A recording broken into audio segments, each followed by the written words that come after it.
अनंत अनंत भाव भेदथी भरेली भली अनंत अनंत नाय निक्षेपे व्याख्यानी छे। सकल जगत गीत कारिणी हारिणी मोह तारिणी भवाब्धि मोक्ष चारिणी प्रामाणी छे। उपमाप्यानी जेने तमारा कविते व्यर्थ आपवाथी निज मति मापाई में मानी छे। अहो राज चंद्र बाळ ख्याल नथी पामताय जिनेश्वर तणी जाणी तेणे जाणी छे। गुरुराज तणी वाणी जाणी तेणे जाणी छे। अणमियुण सव सिद्धे जाणुत्तम कविद दीघ संसारे। दस दस दो दो यजिणे दस दो अणुपेहणम बोचे। ओ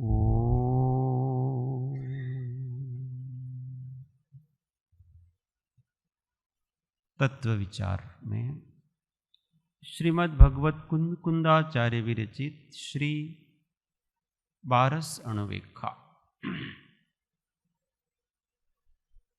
गाथा 31 संसार भावना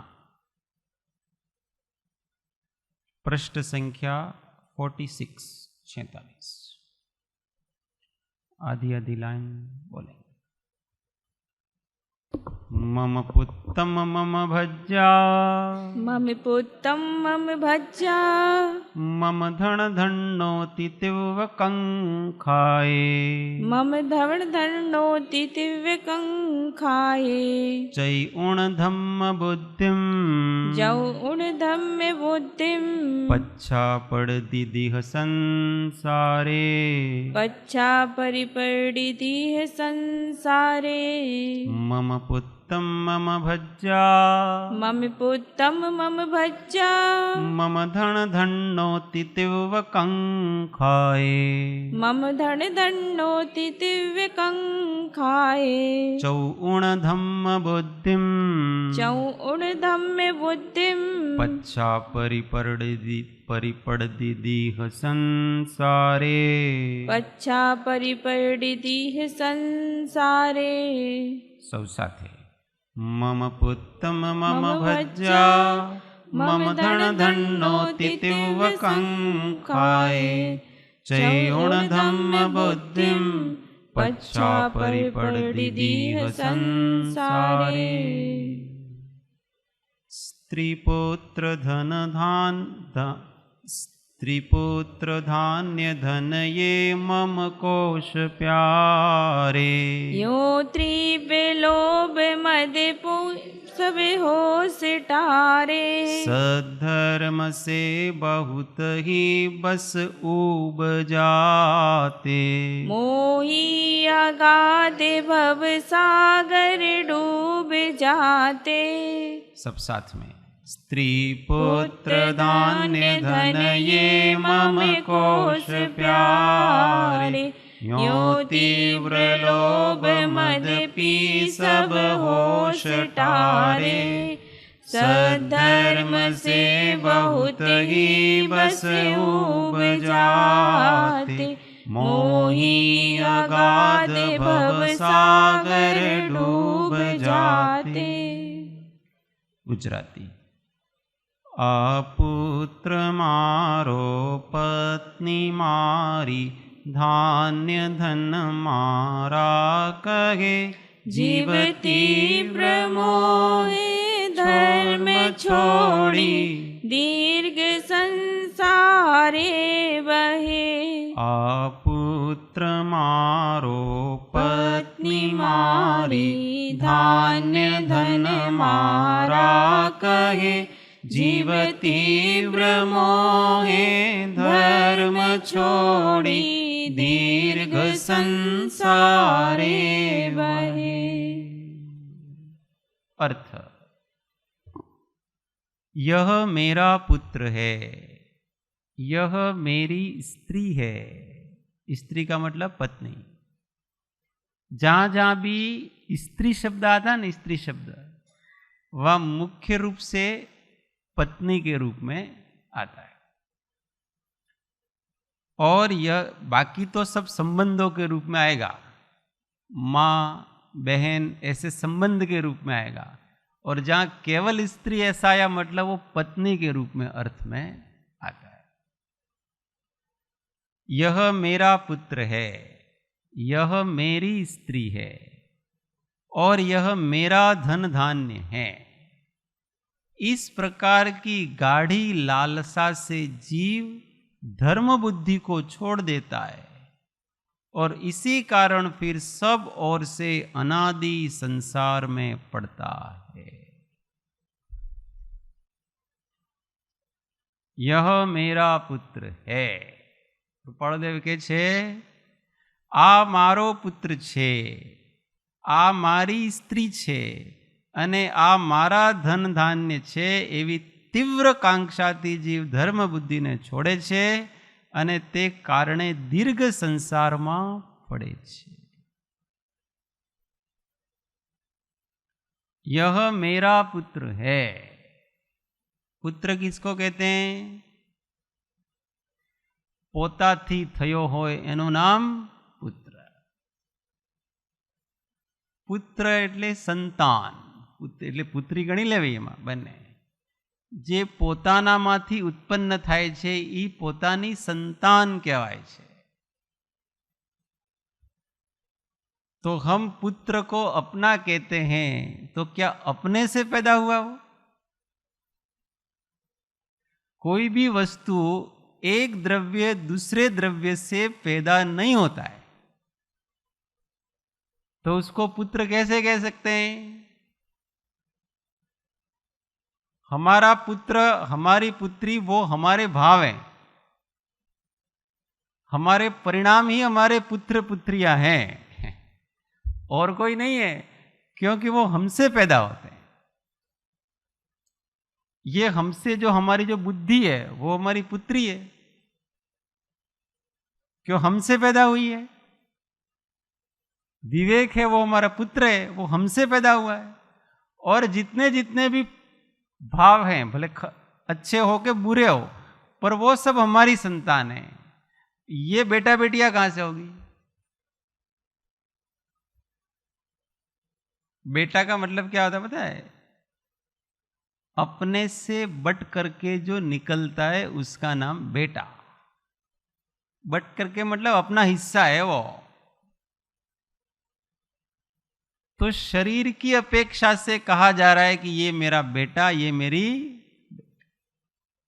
क्योंकि शरीर का टुकड़ा है वो।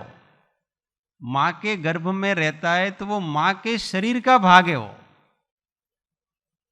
बनता कैसा है, कैसे बनता है? तो पुरुष का वीर्य और स्त्री का रज, ये दोनों मिलता है, इसलिए पुरुष का अंश भी हुआ वो, क्योंकि उससे भी उसका निर्माण हो रहा है उसके शरीर का। और स्त्री का भी जो उसका अंश है सारे, उसका ही खून है, उसका ही रज है, उसकी सारी चीजें अंदर उसी की है उस शरीर के। और वो फिर बड़ा होकर के अलग हो जाता है। ये वस्तु ऐसी ही है कि हमने भोजन किया और पच गया तो शरीर रूप, शरीर के खून आदि रूप परिणित हो गया, और वही खून जब बाहर निकलता है, वही मल जब बाहर निकलता है, तो इस शरीर का ही अंश है वो। ऐसे ही वो इस राग का फल है, इस स्त्री और पुरुष के राग का फल है ये पुत्र वगैरह सारे, वो शरीर आदि। पर वो वास्तव में राग के निमित्त से पैदा हुआ है, राग का फल है, परंतु वो स्वयं जीव रूप नहीं है, स्वरूप नहीं है। કૃપાળુદેવ કહે છે કે અનાદિથી બધા એમ કહે છે કે આ મારો પુત્ર ને આ મારી પુત્રી ને આ મારા પિતા, પણ આજ સુધી તો કોઈ કોઈના પુત્ર થયા નથી ને કોઈ કોઈના पिता થયા। ऐसे तात्विक ढंग से समझना चाहिए कि लोक में ये पुत्र पुत्री का और माँ बेटे का न ये सब संबंध किस कारण से हैं, तो मात्र उपचार से, केवल इस शरीर की अपेक्षा से कहा जा रहा है बस। और शरीर तो हम है नहीं, शरीर से हमारा संबंध है नहीं। ये शरीर के हो सकते हैं, अपने नहीं हो सकते, क्योंकि हम तो चैतन्य धातु है। इस जगत में दो प्रकार की धातुएं हैं, एक चैतन्य धातु है और एक जड़ धातु है। ये जितना दिख रहा है वो सारी जड़ धातुएं हैं। पृथ्वी और जल, वायु, वनस्पति, अग्नि, ये जितने ये सभी जड़ धातुएं हैं। लोहा, चांदी, सोना वगैरह, शरीर, चमड़ा, ये सब कौन सी धातुएं हैं? जड़ धातु। और आकाश आदि भी सब ले लेना उसमें। और हम कौन सी धातु हैं? चैतन्य धातु। धातु का मतलब होता है सार, तत्व, भाव। तो जगत में दो ही भाव हैं, दो ही धातुएं हैं, एक जड़ धातु है और एक चैतन्य धातु है। तो चैतन्य धातु तो वो है नहीं, जड़ धातु है, तो वो जड़ के हैं सारे के सारे हमारे। यह मेरी स्त्री, स्त्री का क्या मतलब होता पता है? शास्त्र में स्त्री का मतलब उसकी परिभाषा करी धवला पुस्तक, जो माया रूप परिणामों से संचित है। स्त्रीनोति तिर्यंच, मतलब जो माया रूप परिणामों से सिंचित मनुष्य नाम कर्म है, उससे जिसकी उत्पत्ति होती है, इसका नाम स्त्री है। जो पुरुष को चलित आदि करने का काम करती है। इसका काम क्या है? पुरुष को चलित आदि करने का इसका काम है।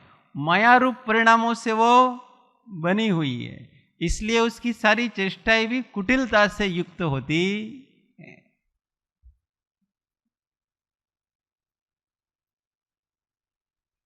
इसलिए स्त्री से संबंध नहीं रखना। कड़वे છે।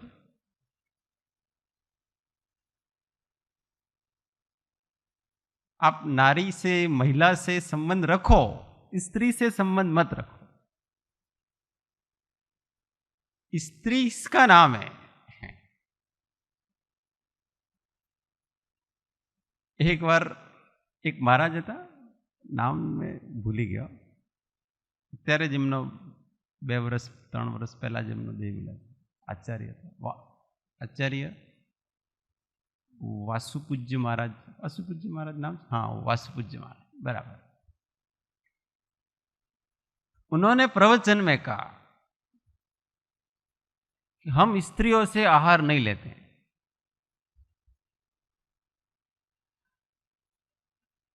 और फिर आहार, तुरंत आहार में उतरे वो, और उनको आहार देने वाली 90% सारी की सारी महिलाएं।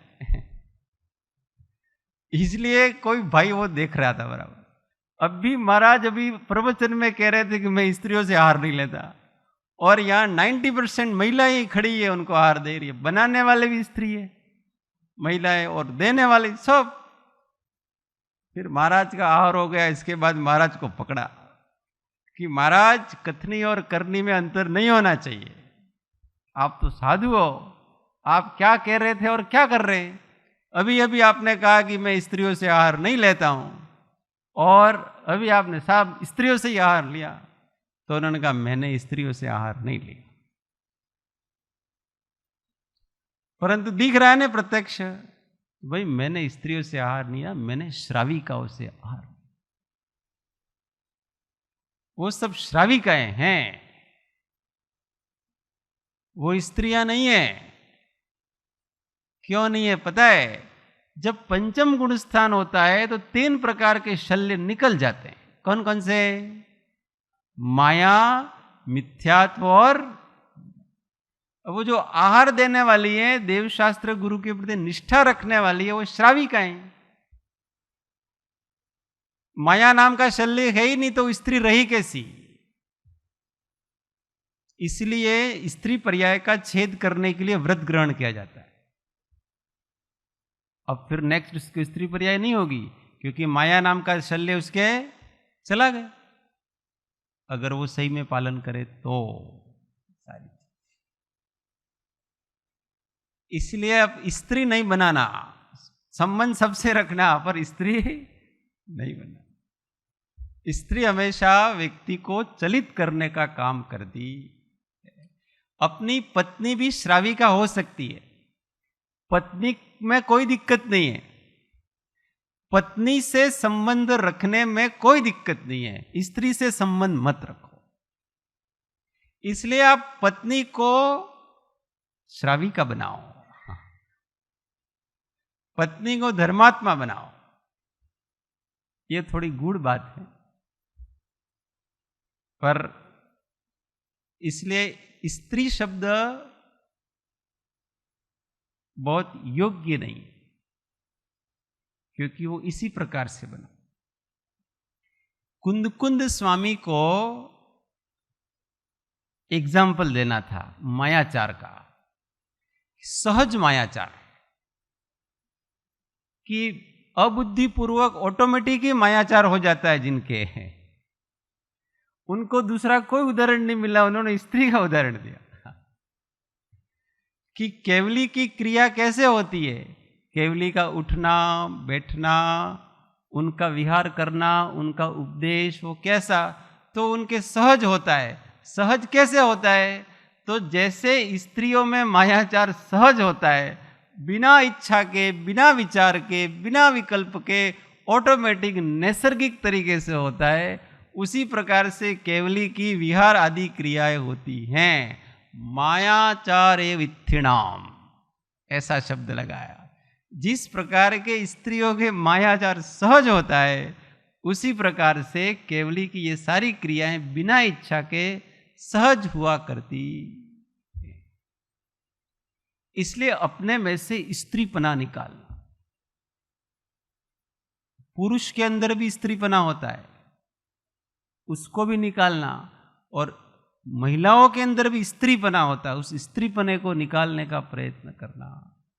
लिंग कोई भी हो, स्त्रीपना नहीं होना चाहिए अपने अंदर।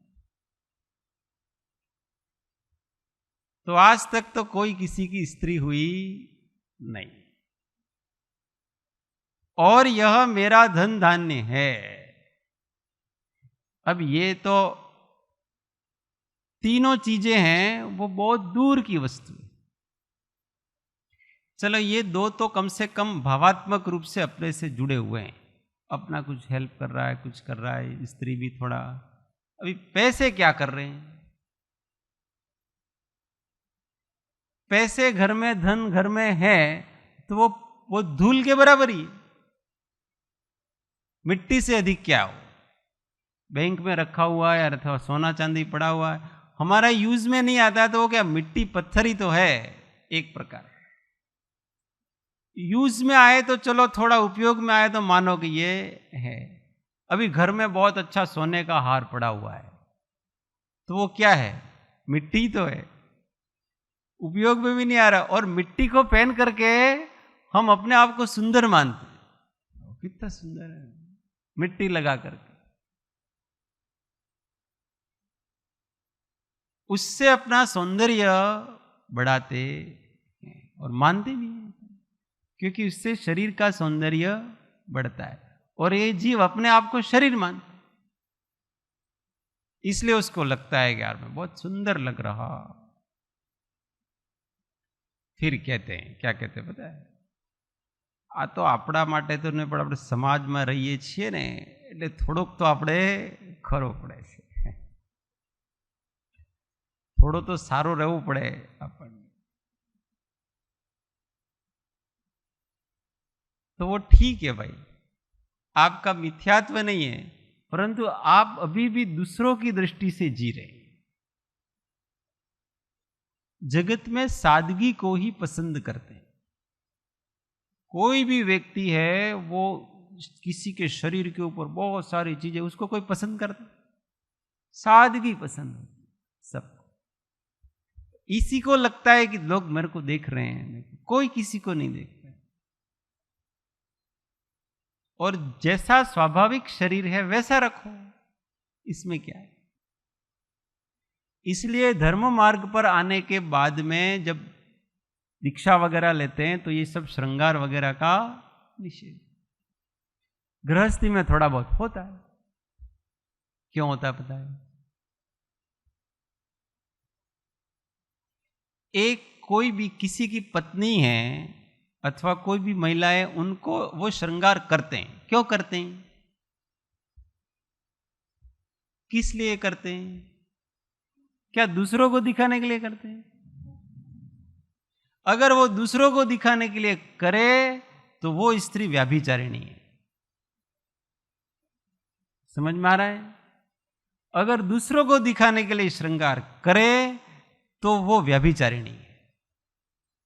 वो खुद चाह रही है कि दूसरों की दृष्टि मेरे ऊपर पड़े, तो स्वयं ही व्यभिचार स्वीकार कर लिया उसने। वो दूसरों को दिखाने के लिए नहीं है, अपने पति की नजर दूसरों पर न पड़े। बात समझ में आ रही है? अपने पति की नजर दूसरों के ऊपर न जाए, इसलिए उसका कर्तव्य है कि पुरुष जिस प्रकार से स्त्री की कल्पना करता है सौंदर्य आदि की, वैसी वो रहे। और अगर वैसी नहीं रहेगी तो पुरुष की दृष्टि दूसरे पर जाएगी, पुरुष उसका व्यभिचारी होगा। ये शास्त्रोक्त बात कह रहे हैं हम, ऐसी बात नहीं कह रहे। ये सब श्रृंगार आदि का विधान इसलिए है कि भाई एक दूसरे के प्रति निष्ठाएं बनी रहे। इसलिए तो एक दूसरे के पसंद का ख्याल रखा जाता है। जब शादी विवाह होता है ना, इसके बाद वो एक दूसरे की रुचि, एक दूसरे का पसंद, एक दूसरे को भाई आप जैसा चाहते हो हम वैसे जिएंगे, वैसे रहेंगे, वैसा पहनेंगे, वैसा करेंगे, ये निष्ठाएं होती हैं ताकि उसकी सारी इच्छाएं उसी से पूरी हो। और पतिव्रत जो गृहस्थ धर्म है उसकी शुद्धि रहे। राम जी, सीता जी, लक्ष्मण जी वन में थे, तो जंगल में जाते जाते जाते जाते अगस्त्य ऋषि के आश्रम में गए। सब साधु संतों के दर्शन करते करते जाते, तो उनकी पत्नी अनुसुईया, ऋषि की पत्नी, उन्होंने जाते जाते सीता जी को कुछ आभूषण और वस्त्र दिए। वो दिव्य आभूषण थे, दिव्य वस्त्र थे। उन वस्त्रों को नहीं धो तो भी वो वैसे ही चमकते थे, देवीय थे। उनको देवों ने दिए होंगे, आभूषण भी ऐसे थे। तो सीता जी ने कहा कि मैं इनका क्या करूंगी? तो उन्होंने कहा कि नहीं, तुम उसको पहनना, इससे तुम्हारा सौंदर्य बना रहेगा, तुम अपने पति की प्रिय होंगी। तो उन्होंने कहा वैसे ही हमारे पति हमको ही प्रेम करते हैं। ऐसा नहीं है सर्वथा। पुरुष की प्रकृति है, कब बदल जाए, तुमसे अधिक सुंदर कोई दिख जाए उसको, उसका मन चंचल हो जाए। इसलिए स्त्री को पुरुष को अपने से बांध करके रखना चाहिए। इसलिए उसको उसके रुचि का ध्यान रखना चाहिए, हर चीज का।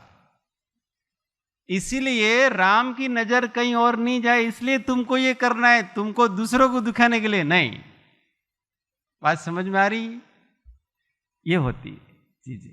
और अगर दूसरों को दिखाने के लिए कर रहे हैं, पुरुष दूसरी स्त्रियों को दिखाने के लिए अपना श्रृंगार वगैरह कर रहा है, और स्त्री दूसरे पुरुषों को, अन्य को दिखाने के लिए कर रहे हैं, तो वो व्याभिचारी हैं, ऐसा समझ। ये सब श्रृंगार वगैरह केवल पति पत्नी के अपने एक दूसरे के प्रति निष्ठाएं बना, क्योंकि इच्छाएं हैं ना उनकी। अभी वो इच्छा वहां पूरी नहीं होगी तो दूसरी जगह करेगा, और समाज में व्यभिचार फैलेगा। ऐसा उसका विज्ञान है। सारी चीजें, अभी आभूषण वगैरह वो इसलिए रखे जाते हैं, और इसलिए घर में भी स्त्रियां, घर में बाहर जाते उसी समय नहीं कि जब वो किसी शादी विवाह में जा रहे हैं वगैरह, उसी समय वो श्रृंगार आदि करती है, साज सज्जा आभूषण पहनती है, ऐसा नहीं, घर में भी वो आभूषण ही पहन करके रखती हैं। इसका रीजन ये सारा का सारा, क्योंकि उनको तो घर वाले को ही प्रसन्न करना है, और किसी को प्रसन्न नहीं करना है। बाहर वाले को तो कुछ किसी को करना नहीं। परंतु इसका लॉजिक, इसका मर्म ये समझते नहीं है, और दूसरों को आकर्षित करने के लिए करते हैं, तो इसमें पाप का बंध, अपना गृहस्थ धर्म भी इसमें नष्ट हो जाता। ऐसे ही जीव कर्म बांधा, उसको पता ही नहीं है कि मैं कर क्या रहा हूं। ये सहज मायाचारी है कि मैं कुछ भी करूंगा तो दूसरे देखेंगे। जो वैसा है वो दूसरों को दिखाने के लिए, तो बनावट, उस बनावट का नाम ही मायाचारी, और उसी से कर्म बंध सारी चीज। तो इन सबको खुश करता है, ये मेरा पुत्र है, ये मेरी स्त्री है, ये मेरा धन धान्य है। इस प्रकार की गाढ़ी लालसा से जीव धर्म बुद्धि को छोड़ देता है, और इसी कारण फिर सब ओर से अनादि संसार में पड़ता है, अपने स्वभाव को भूलता है जीव। अब इसके कारण से क्या बनावट आई, और अपना सहज आर्जव स्वभाव है, वो आर्जव स्वभाव को भूल। स्त्री पुत्र धन आदि के प्रति राग हुआ, तो सहज अपना जो वीतराग स्वभाव है वो भूल गए। दूसरे के प्रभाव में आकर के अपने स्वभाव से च्युत हो जाने से ये दीर्घ संसार का परिभ्रमण होता। तो भाई किसी के लिए भी अपने को अपना स्वभाव नहीं छोड़ना, अपने स्वभाव को बनाए रखना है। अपनी क्षमा को क्यों छोड़े? जो तमे मने कोने चाले, मारा दीकराने तमारे नहीं कहो, तमे मारा माँ ऊपर नहीं जवानो, बाप ऊपर नहीं जवानो, पत्नी ऊपर जाओ तो हूँ तुम्हारे मारो पित्तो जसे। देखो उसको गाली दे रहा है तो कोई दिक्कत नहीं है, मेरी पत्नी को तुमने कहा ऐसा, मेरी माँ को ऐसा कहा, मेरे पिताजी को ऐसा कहा, मेरे बेटे को ऐसा कहा। अपने से अधिक दूसरों से राग के कारण से कषाय करता और वो मार देता है। लोक में ये बदला वगैरह लेते हैं, वो किसका लेते हैं? अपने पिता का, पुत्र का, ऐसे अपने सगे संबंधियों के तो बदले लेते हैं। इसने मेरे बाप को मारा था, हम भी मारेंगे, इसके बाप को हम मारेंगे। क्यों? क्योंकि पहले तो वो बाप मानता है, स्त्री मानता है, पुत्र मानता है, और फिर मेरे पुत्र के लिए के साथ ऐसा किया, ऐसा करके वो बदले की भावना। तो भाई अपने पिता को कोई गाली दे रहा है तो उन दोनों के आपस के उदय हैं, हमारा उसमें कुछ नहीं है। उदय उन दोनों के चल रहे हैं। अपने पिता के पाप का उदय चल रहा है, इसलिए सामने वाला उसको इस प्रकार का निमित्त मिला है। तो हमको अपने पिता को जो अपशब्द कह रहा है, गाली दे रहा है, उससे दुश्मनी, उससे शत्रुता, उसके प्रति क्रोध न करके अपने पिता को समझाना चाहिए कि ये आपके कर्म का उदय आया है, कृपया करके आप शांत रहिए। व्यक्ति उल्टा करता है। व्यक्ति क्या, तमने कैसे હું તમારા સાથે છો ને, उल्टा उसी को चढ़ाता है। तमने आम कीधु, तारी तरफ नजर नाखी। अभी किसी की स्त्री को, पत्नी को किसी ने मान लो कुछ ऐसी बात कह दी, अभद्र बात अथवा कुछ चेष्टा, तो वो उसको मारने के लिए, तो चल मेरे साथ, अभी देखता हूं मैं इसको, जान से मार दूंगा मैं इसको। ऐसे समय में विवेकी होता है, इसको क्या करना चाहिए कि उसकी स्त्री को ही समझाना, सामने वाले के प्रति दुश्मनी नहीं रखने का, उसकी स्त्री को समझाना कि हमको सावधानी से रहना, हमको ही इतने सादगी से रहना कि दूसरों की नजर न पड़े। तुमको ही ऐसे बोलना कि वो कोई अपने को ऐसा अभद्र, हमारी ही चेष्टा ऐसी धीर गंभीर होगी तो सामने कोई भी अपने को अगंभीर चेष्टा करने का प्रयत्न नहीं करेगा। पर तुम्हारी ही चेष्टा जब अगंभीर होती है, चंचलता वाली होती है, तो सामने वाले में चांचल्य जागता है। यहां उसको स्त्री को समझाना है, सामने वाले पुरुष के प्रति क्रोध नहीं करना। अपना बेटा कुछ करके आया और उसका कोई, तू मेरे बेटे को, तो भाई आपको सामने वाले से गुस्सा नहीं करना है, आपको बेटे को समझाना है कि बेटे अपने ऐसा नहीं करना, अभी तुम्हारे कोई, तो क्या बेटा कहता मैंने तो कुछ किया ही नहीं मम्मी, वो तुमने अभी नहीं किया होगा, पर तुम्हारे पूर्व कर्म का कोई उदय होगा, इसलिए ऐसा हो रहा है, इसलिए अभी तुमको इसको संभाल लेना है, शांत रहना है, उसको क्षमा कर दो। ऐसे बेटे को संभालना है, ना कि बेटे की तरफ रह करके लड़ाई करनी उससे, जी उल्टा कर। इसलिए कर्म बांधता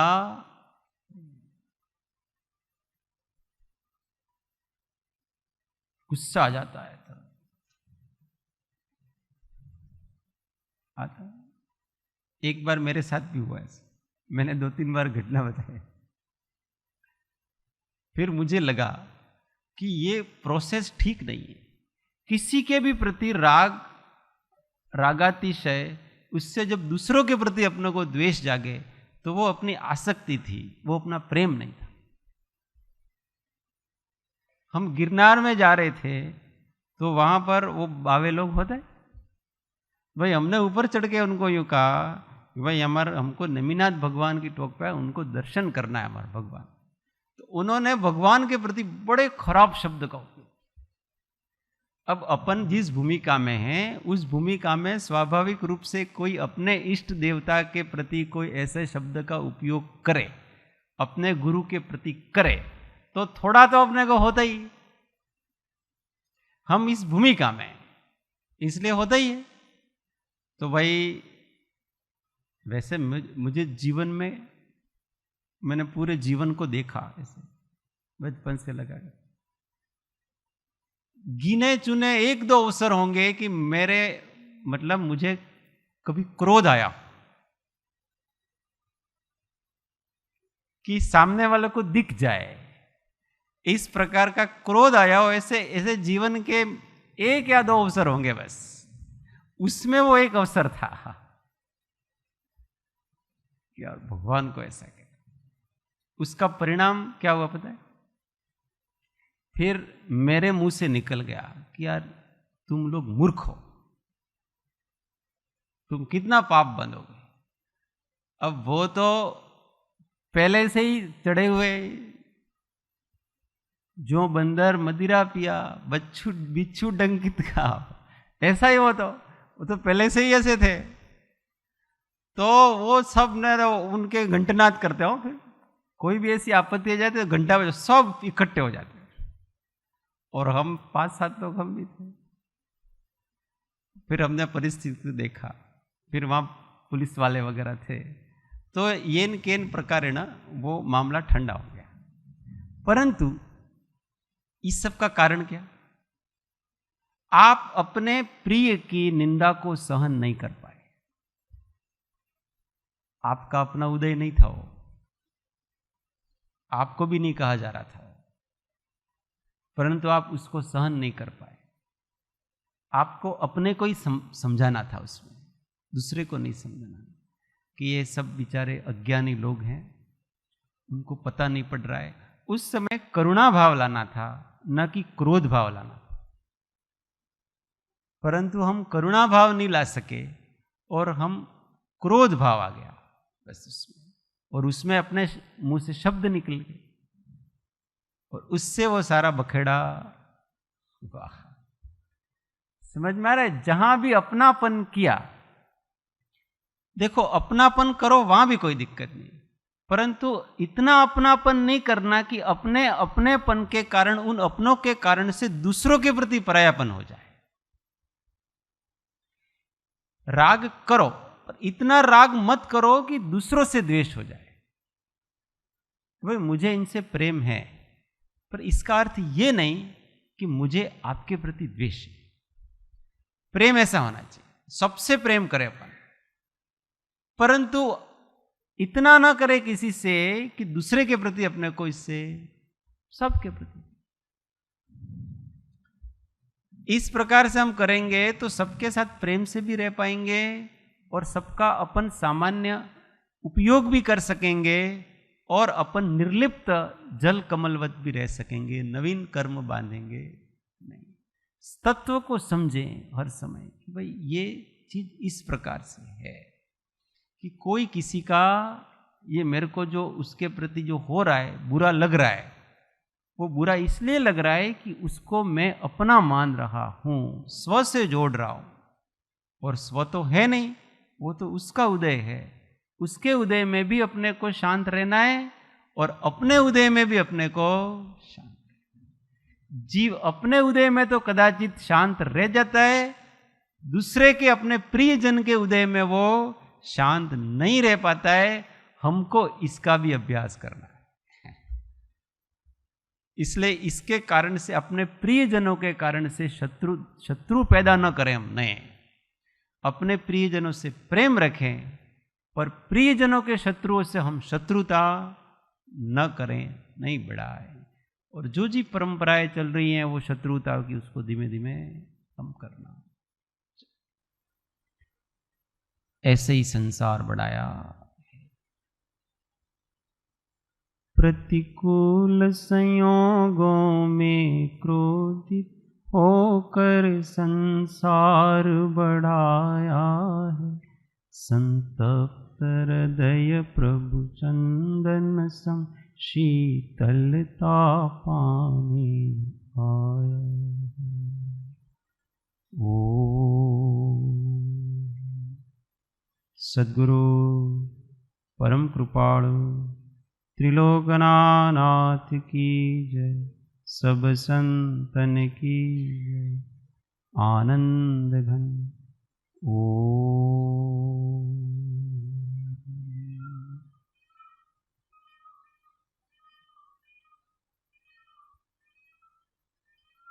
जय सद्गुरु।